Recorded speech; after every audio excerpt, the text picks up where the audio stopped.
Mohammad Hureini from Yatta from southern tip of the West Bank. I'm a human rights activist and human rights defender, a member of Youth of Hamoudi group, and a university student in Birzeit University.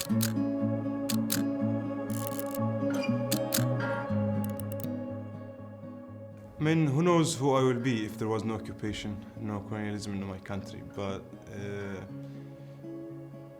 maybe a human who just looking towards his hobbies, to be a football player, to be a human as anybody in this world, to go for work, to build his future, to live in peace and in a just world that everyone is dreaming for.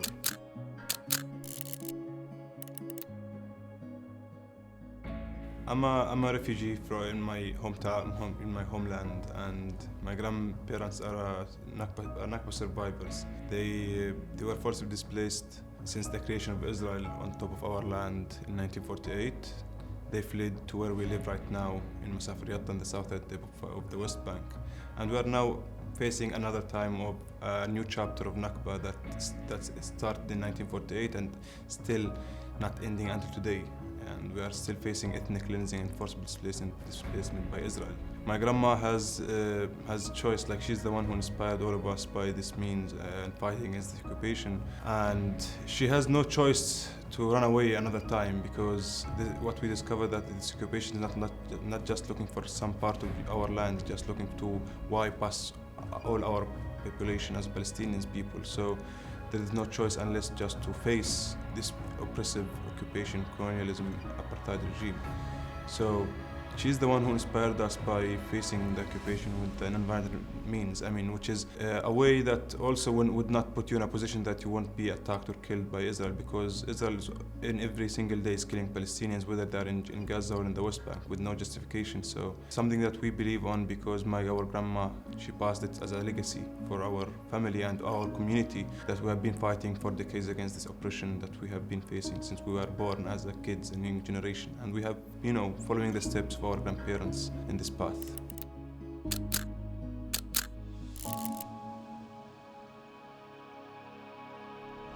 What we are facing right now is, as I said, is just a new chapter of what we have been facing before, but now with a new level of criminality, with brutality, and with barbaric way.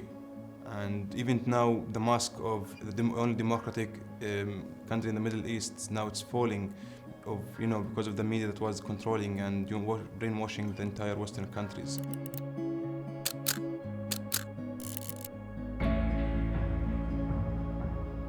Of course, this occupation is not just only on ethnically cleanse the people, also ethnically cleanse the land, because we are, as Palestinians, we knew our land, how it was, and how it was its own nature. When I was young, I used to see in the nature around. I used to go to graze our sheep. I'm a farmer and shepherd who used to graze his sheep in his land that are bordering the settlements, the legal settlements established in our land. And I have seen even the natural life, that how it has been changing due to the expansion of settlements that had destroyed all of our natural places and resources in our hometown. Now it's very rarely to see a gazelle moving around your house or around your land. You cannot see the rabbits that used to be like wild rabbits. The water resource, our waters, our aquifers. Now we are buying our own water from our occupiers, from our colonialists. Imagine that we are buying at high prices, and this is been also the complicity of the international community dealing with the national water company for Israel, which is Makarot. Most of the Western countries are complicit and dealing with it, buying our water, and while we are, as a people, Palestinian people, are denied from having it. My community, since decades, they have been denied all the essential human rights, from water, electricity to essential infrastructures, but we have been denied from it, which is a policy was carried out by Israel to push the people out of their homes, to push them, denying them all rights. Meanwhile, in the neighboring settlements that have been established in our stolen land, settlers, I don't know from where they come from the world, they have come and settled in our land, having more rights than we do. They have everything in free. It's such an opportunity from the Israeli government to afford them to remain on our stolen land and to ethnically cleanse the land from its indigenous people. Actually, before October and after October, it's the same routine of life, but now it's more, you need to be always be careful and afraid from everything. But I mean, there is no any daily routine that we used to depend on, because at some moment, a few moments will change all of your life path.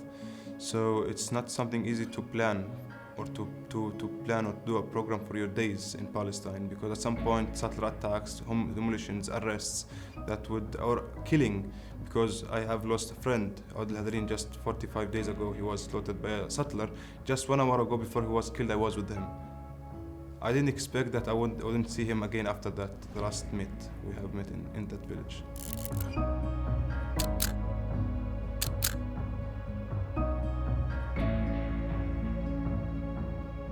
So, since you are establishing all of these atrocities for our people, and now you are just coming yesterday and recognizing our state, in which logic? So, this it's really an irony. Like, we are now, they are throwing on themselves and words that they don't even worth to be, as a humanitarians people, or I mean, they're the ones who colonize most of the worlds and create all of these conflicts in the world, and now they are trying to be the ones who are created the democracy in the world and the peace, or trying to achieve peace. Which peace that they are talking about? Since they created all of this bloodshed in the history.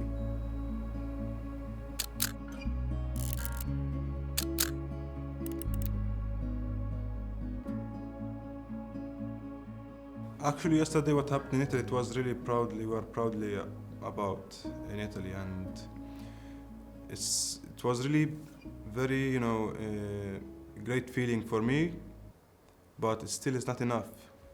Still we are at the beginning. We didn't finish anything. We didn't have done anything. And now it's regarding to your governments. As you Italian people, you have your politicians who are representing you, and if you accept what's going on, you are also complicit with the genocide, with the war crimes.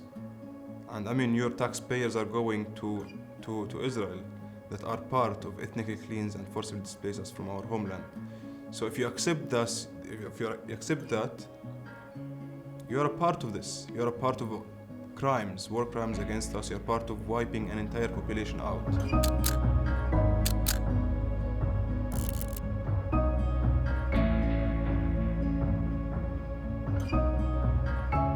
If we don't believe in a day that will come and the justice will shine, we wouldn't still exist. This is the will of our people that we are still resisting until today. And this is what the hope that we are still carrying on in our path. This is what my grandma have passed to us. And she was hoping to see this day, but she passed away. But she left this legacy for us to keep going. If we stop, who will stand for us? As in these days, no one is standing for our rights. And accept us as Palestinians. And we have seen the freedom people who are fighting from different parts of the world, the demonstrators who are calling, but who have no power in their hand. But they are hoping to do something at some point. And they will do. I'm believing in this, because this new generation is different than before. And I think in this period, people won't stay and remain silent, because it's the same thing that's been happening during the Holocaust. But the Holocaust, no one was waking up for this. But now people are waking up. But I mean, it's late, but it's still going on, and maybe we can stop it. We can change. I mean, we are the one who are going to control our governments in the future. And I think I'm really, can bet on them.